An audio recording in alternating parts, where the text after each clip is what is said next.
Avant de conclure sur la question du pouvoir dans un régime démocratique, il ne faut pas oublier de mentionner un ensemble de textes, de déclarations et de traités relatifs aux droits de l'homme. En effet, ceux-ci sont la charpente en termes de valeurs et de principes qui alimentent et qui soutient le régime politique démocratique. Alors c'est quoi les droits de l'homme? C'est un ensemble de droits fondamentaux, imprescriptibles, inaliénables et universels qui sont attachés à la personne humaine. Chaque mot est ici très important.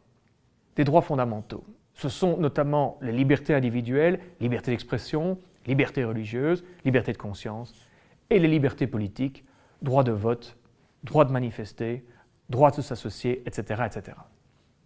Ces droits apparaissent dans de nombreux textes célèbres, dont la Déclaration des droits de l'homme et du citoyen de 1789. Imprescriptibles, ces droits ne sont pas susceptibles de prescription, ils sont immuables, ils ne cessent pas d'être valables au-delà d'une date ou d'un certain laps de temps. Inaliénables, ces droits ne peuvent être pris ou repris à quelqu'un. Nul ne peut en être privé. Universels, qui concernent tout le monde, qui concernent tous les êtres humains. La jouissance des droits fondamentaux n'est pas quelque chose qui fonctionne automatiquement. Cela ne va pas de soi.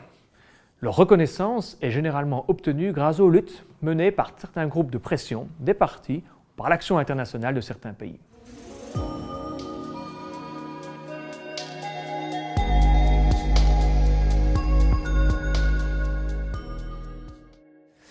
Alors, il existe dans les relations internationales toute une série de textes portant sur les droits fondamentaux. Il y a bien évidemment la Déclaration universelle des droits de l'homme et généralement on compte sur la bonne foi, la bonne volonté des États pour que cette charte soit respectée au niveau national et international. Mais ceci dépend véritablement de la bonne volonté et des acteurs.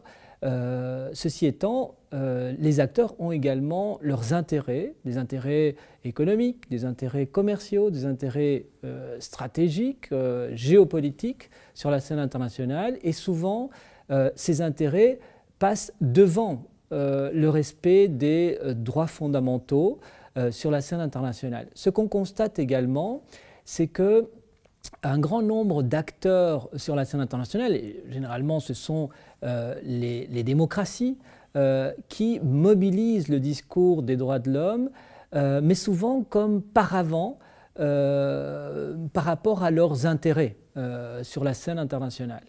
Et donc, les droits de l'homme servent parfois à justifier, légitimer certaines interventions sur la scène internationale et derrière, on retrouve des intérêts qui peuvent être, comme je l'évoquais à l'instant, des intérêts géostratégiques, énergétiques également ou économiques. Par rapport à cela, alors justement, s'il y a une sorte de cynisme dans le chef de certains États qui se veulent démocratiques, défenseurs des droits de l'homme, mais qui utiliseraient les droits de l'homme à des fins autres que leur respect, est-ce qu'on peut considérer que les États dits qui se prétendent démocratiques et respectueux de ces droits, est-ce qu'ils ont avec des États autoritaires ou des États totalitaires, des relations tout à fait différentes qu'avec des États dits démocratiques, justement parce que ces derniers ne respecteraient pas les droits de l'homme, ou au contraire, c'est le cynisme qui domine? Alors, c'est vrai qu'en relations internationales, les démocraties, les régimes démocratiques ont tendance à considérer qu'elles ont des relations privilégiées entre elles. C'est ce qu'on appelle la théorie des régimes démocratiques en relations internationales.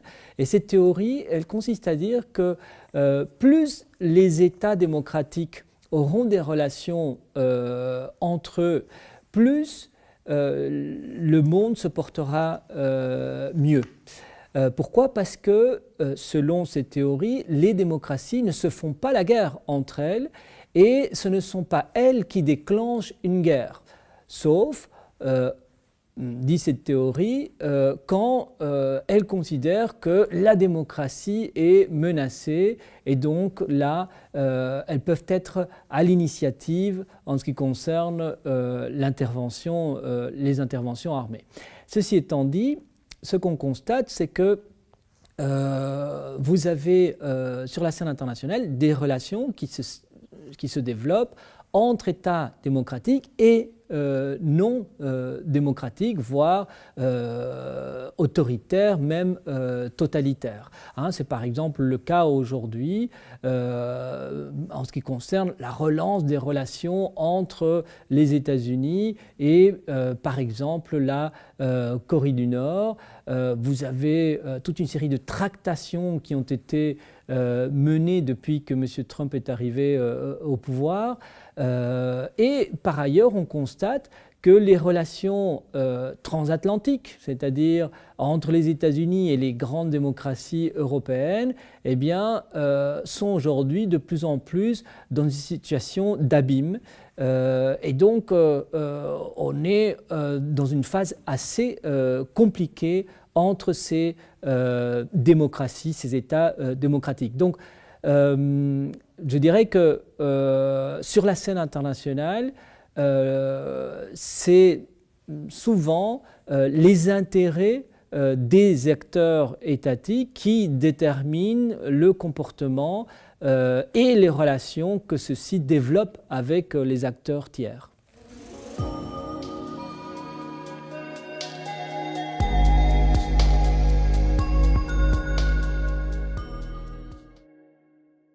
Formellement, les principes et les valeurs apparaissent avec Maastricht. Et encore, c'est vraiment principe à Maastricht. La notion de valeur, au sens terminologie du terme, n'apparaît que plus tard avec le traité de Lisbonne, puisqu'en fait le traité constitutionnel, lui, n'a pas abouti.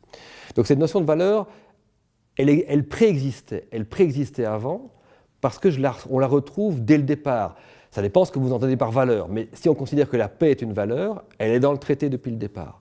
Mais c'est, grosso modo, l'essentiel, on est un tout petit peu dans le préambule. Ce n'est qu'à partir de Maastricht que lorsque l'Europe devient politique, donc l'Europe dépasse simplement une union économique et partiellement monétaire, lorsque l'Europe devient une union économique, un marché, qu'on veut dépasser cette notion-là et qu'on veut en faire une union politique, il devient important qu'elle s'appuie un peu à l'image d'un État sur des valeurs qu'on va intégrer dans un traité qui se veut à portée constitutionnelle, même si l'Europe n'est pas un État.